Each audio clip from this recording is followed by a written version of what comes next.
Assalamu alaikum, ladies and gentlemen. I am Muhammad Usama Ibrahim Bajwa. I am director of the Exam Day Institution. We deal with competition exams on top CSS, other PPSC and FPSC exams. We also deal with the IELTS exams. We have the best faculty and some of them are gold medalists on our panel. So coming to the topic, हम इससे पहले कि अपने topic पे बात करें, I would like to request you to please subscribe, like, share and comment on this video. आज की हमारी वीडियो उन बिगिनर्स के लिए है, उन ग्रेजुएट्स के लिए है स्पेशली, जो अभी फ्रेश ग्रेजुएट्स हैं and they are thinking about CSS और उनके पास बेसिक इंफॉर्मेशन नहीं है. Either they have to go to different websites, other books, but जो latest information है वो आपको इस वीडियो में मिलेगी. So first of all, what is CSS? CSS है क्या? CSS is actually abbreviation of Central Superior Services. ठीक है, ये फेडरल गवर्नमेंट, जो इस्लामाबाद में हमारी फेडरल गवर्नमेंट है, उसके एम्प्लॉइज़ होते हैं जो CSP ऑफिसर्स होते हैं. और एक federal agency FPSC, federal public service commission, ये एक रिक्रूटमेंट एजेंसी है जो रिक्रूट करती है CSP ऑफिसर्स को. अब इनका प्रोसेस क्या है, हम उसकी तरफ आते हैं. सबसे पहले हम CSS की क्वालिफ़िकेशन की बात करते हैं. तो CSS की क्वालिफ़िकेशन जो है वो 14 इयर्स एजुकेशन है. अगर आपने कोई BS प्रोग्राम किया हुआ है, ऑनर्स प्रोग्राम किया हुआ है, FSC के बाद 4 इयर्स डिग्री की हुई है, तब भी आप एलिजिबल हैं. अगर आप BA हैं, BSc हैं सिंपल, तब भी आप एलिजिबल हैं, क्योंकि हम FPSC की रिक्वायरमेंट 14 इयर्स एजुकेशन है. सो अगर ऊपर आपकी जितनी भी प्रोफाइल में एजुकेशन है, इट्स गुड, तो वो आपको रोकेगी नहीं through qualification. Next age limit पे बात करते हैं. तो एज लिमिट जो है वो 30 इयर्स एज लिमिट है, और जो गवर्नमेंट सर्वेंट्स हैं उनके लिए 32 इयर्स एज लिमिट है. उनको 2 इयर्स की रिलैक्सेशन दी गई है.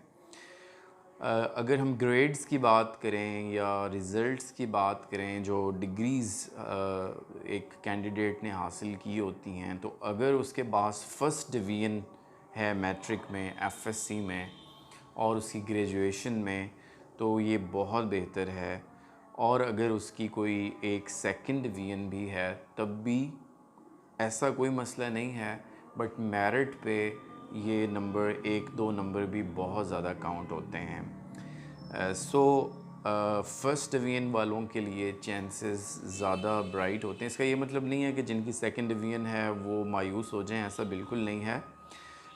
सेकंड डिवीज़न वाले बल्कि बहुत ज़्यादा जो नंबर ऑफ़ कैंडिडेट्स होते हैं उनकी FSC में या मैट्रिक में सेकंड डिवीज़न भी होती है.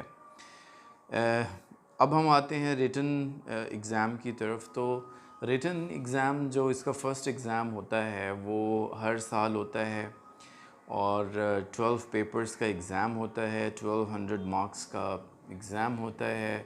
लेकिन 2022 से FPSC ने स्क्रीनिंग टेस्ट इंट्रोड्यूस करवाया है, जिसके जो मेन एग्ज़ाम है उससे पहले एक स्क्रीनिंग टेस्ट रखा गया है 100 मार्क्स का, जिसमें जो आपके कंपल्सरी सब्जेक्ट्स हैं उनसे रिलेटेड MCQs उस पेपर में आते हैं. उससे एक जनरल आइडिया हो जाता है कि कैंडिडेट जो है वो कहाँ फॉल कर रहा है.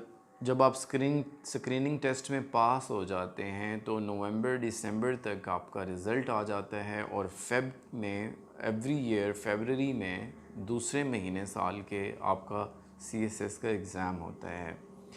उसमें आपको 12 पेपर्स लेने होते हैं, और हम उसकी तफसील भी देख लेते हैं कि 6 जो पेपर्स हैं कंपल्सरी, उसमें आपको एटलीस्ट हर सब्जेक्ट में 40 मार्क्स सिक्योर करने होते हैं.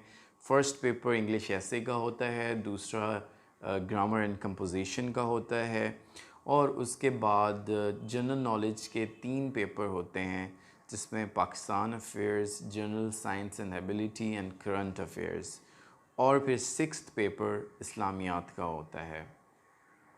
इन 3 पेपर्स में ऐसे, ग्रामर एंड कंपोजिशन और इस्लामियात में 100 में से 40 आपने लेने हैं। तो ये तो सीधी परसेंटेज है। बट जनरल नॉलेज के पेपर में एक कन्फ्यूजन जो कैंडिडेट्स को रहती है कि क्या पाकिस्तान अफेयर्स, करंट अफेयर्स और जनरल साइंस तीनों में आपको अलहदा 40% मार्क्स लेने हैं।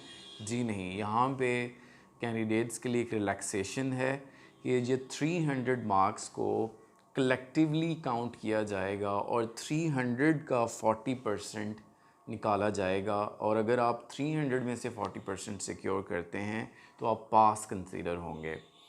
अगर इसका फ़ायदा क्या होगा, अगर आपके पाकिस्तान अफेयर्स में फॉर एग्ज़ाम्पल 30 हैं और साइंस में आपके 65 हैं, तो ये कॉम्पनसेशन आपको साइंस का पेपर करंट अफेयर्स के और पाकिस्तान अफेयर्स के पेपर में कर देगा। तो इसी तरह ये एक दूसरे को कॉम्प्लीमेंट करते हैं पेपर्स, और 40% एग्रीगेट आप कर लेते हैं तो आप पास हो जाते हैं। इसके बाद रह जाते हैं ऑप्शनल सब्जेक्ट्स। ऑप्शनल सब्जेक्ट्स में 33% स्कोर करना होता है, 100 में से 33 नंबर लेने हैं, और ये भी 600 नंबरों का होता है। इसमें कुछ ग्रुप्स हैं, उसमें से आपको हर ग्रुप में से एक सब्जेक्ट आप ले सकते हैं। 10 ग्रुप्स में से एक सब्जेक्ट आपने लेना है। कुछ में 200 मार्क्स के सब्जेक्ट्स होते हैं और कुछ में 100 मार्क्स के। वो किस तरह सेलेक्ट करने हैं, उसकी क्या स्ट्रैटेजी होनी चाहिए, क्या वाकई ही कुछ मार्क्स गिविंग सब्जेक्ट्स होते हैं, इस पर हम बात करेंगे नेक्स्ट वीडियो में। बट फ़िलहाल के लिए 600 नंबर के कंपलसरी और 600 नंबर के ऑप्शनल सब्जेक्ट्स, ये टोटल 1200 मार्क्स होते हैं। अब पासिंग क्राइटेरिया पे बात कर लेते हैं। तो आपको 1200 में से 600 एटलीस्ट चाहिए to qualify the interview. Interview table तक जाने के लिए आपको 600 या 600 plus to be on safer side score करने हैं।